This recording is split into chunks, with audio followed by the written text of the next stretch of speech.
Ertugrul Ghazi سلطنت عثمانیہ کے بانی ہیں۔ آپ کی پیدائش 1191 عیسوی میں ہوئی اور وفات 1280 عیسوی میں، اور کچھ کتابیں 1281 کا بتاتی ہیں۔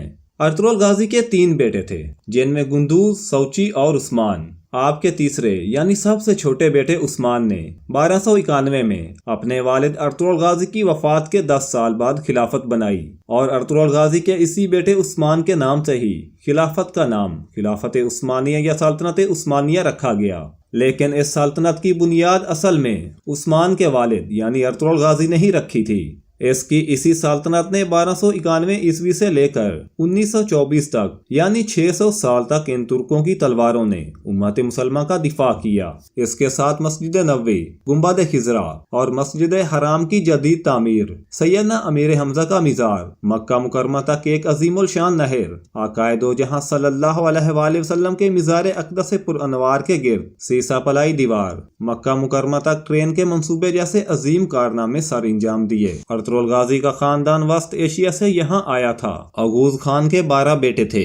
اغوز خان سے 12 ترک قبیلے بنے، جن میں کائی قبیلہ بھی شامل تھا، اور ارطغرل غازی کائی قبیلے سے ہی تعلق رکھتے تھے۔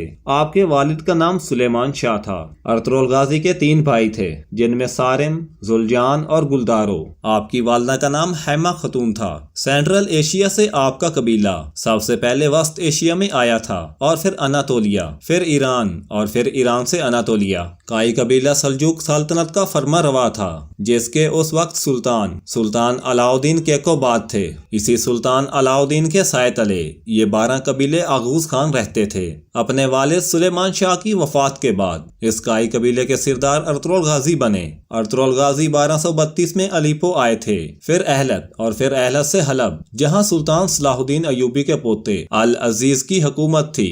سب سے پہلے ارطغرل غازی نے العزیز کو اس کے محل میں موجود غداروں سے نجات دلائی، پھر اس سے دوستی کی، اور پھر سلطان علاؤدین کی بھتیجی حلیمہ سلطان سے شادی کی، جس سے آپ کے 3 بیٹے ہوئے۔ آپ نے سلجوقیوں اور ایوبیوں کی دوستی کروائی، صلیبیوں کے ایک مضبوط قلعے کو فتح کیا جو حلب کے قریب تھا۔ اس کے بعد ارطغرل غازی سلطان علاؤدین کے بہت قریب ہو گیا۔ اس کے بعد منگولوں کی یلغار قریب ہوئی تو ارطغرل غازی نے منگولوں کے ایک اہم لیڈر نویان کو شکست دی۔ نویان منگول تھا، اکتائی خان چنگیز خان کا بیٹا تھا، اور اکتائی خان کا بیٹا ہلاکو خان تھا، جس نے بغداد کو اس قدر روندا تھا کہ بغداد کی گلیاں خون سے بھر گئی تھیں، جس سے دریائے فرات سرخ ہو گیا تھا۔ ارطغرل غازی نے ہجرت کی اور اپنے قبیلے کو لے کر سغوت کے قریب آئے، اور پہلے وہاں قسطنطنیہ کے ایک اہم قلعے کو فتح کیا اور بزنطین میں تمام ترک قبیلوں کو اکٹھا کیا۔ آپ کا مقصد تمام ترک قبائل کو اکٹھا کر کے ایک سلطنت قائم کرنا تھا، اور دوسری طرف سلجوق سلطنت کے سلطان علاؤدین کیقوباد کی وفات کے بعد ان کا بیٹا غیاث الدین تخت نشین ہوا،